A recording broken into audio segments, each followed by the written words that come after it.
Hotman Paris Hutapea merasa curiga akan upaya ibu angkat Angelin untuk menggalang dana akan hilangnya Angelin. Pihaknya mempertanyakan, apakah dana tersebut akan dibuat untuk menyewa orang lain mencari korban Angelin atau untuk pribadi. Padahal dalam laporan kepolisian tidak ada laporan penculikan, sehingga pihaknya melihat aneh ada penggalangan dana pada kasus pembunuhan Angelin. Ya, ada korban penculikan, keluarganya langsung mencari dana besar-besaran, aktif mencari dana.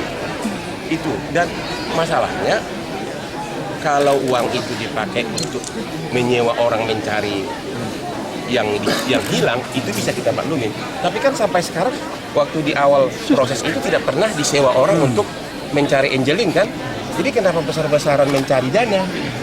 Apakah memang untuk pribadi atau memang kematiannya dimanfaatkan untuk mencari untung, atau apakah memang ada kesengajaan membunuh dan kemudian dipakai untuk mencari dana?